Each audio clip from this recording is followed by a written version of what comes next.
sínú oyún títí dàkókò yìí pàápàá jùlọ wáyé ò sí ráyé lò.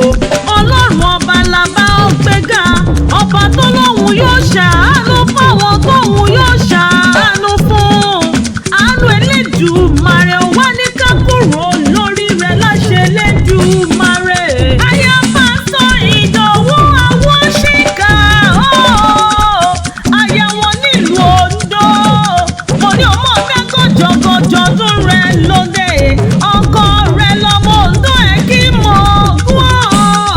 Ọmọ rẹ̀ ìjẹ́jọ́ ògùn. Orí bábá láwọn oníjàjà mọ́. Ọ̀jàjà làwọn máa pe wọ́n bó dọ́là. Ondo kan ò gbúdọ̀ jẹ́wé rán. Wọn ò sì gbọ́dọ̀ wá gbòǹgbò bẹ̀. Ire ni wọ́n ti ń bọ̀ ló bá wọn kọ́ wá. Èmi náà níbọn mú ṣùgbọ́n lọ́gbẹ̀dẹ̀. Ọkọ rẹ̀ lọ́mọ agbórin tún ríran. Alágbẹ̀dẹ ọkọ̀ gbọ́dọ̀ tẹ́wọ́ gbọ́wọ́. Wọ́n pé dálẹ̀ ó máa lọ ní. Ọkọ rẹ̀ lọ́mọ rọ́wọ́. Ìjọ alágbẹ̀dẹ ò bá rọ́wọ́. Tọ́lọ́kọ́ táládà yóò máa sọ lọ́nà oko. Ọkọ rẹ̀ lọ́mọ fínà. Ìjọ alágbẹ̀dẹ ò bá rí lọ fi. Wọ́n lè jí gbọ̀ngàn èjì gbàdá nílé ọkọ tó fẹ́ ọláyà. Màmá kí ó onífọdún èyí ṣàṣemọ́ láṣẹ àdáni wáyé. Màmá mọyìn ẹnu ọpẹ́ rẹ̀ oníkan. Màmá Tómi onítàràkà láyé. Màmá ìmísí ibi tó ti gbà yìí onídẹ̀ẹ́ni ẹ̀tẹ́ láṣẹ Elédùmarè. Orí ẹni tó mọyì rẹ̀ ló ní wọ́n ṣe léyìí fún ọ. Pásítọ̀ Mrs. Fọláṣadé Daniel ló ní wá bóun kẹ́ni yìí. Ẹni àpọ́nlé ẹni ẹ̀yẹ tí ń ṣọjọ́ bí lónìí.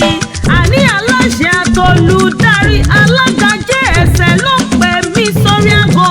Ó ní oge ayọ̀ mo lẹ́gbọ́n bó ṣe é mú yangàn láwùjọ. Ó lẹ́ni yìí ẹni àpọ́nlé ẹni ẹ̀yẹ ni Pásítọ̀ Mrs. Olúkẹ́mi kí wọ́n bóun ṣàpọ́nlé rẹ̀ gidi.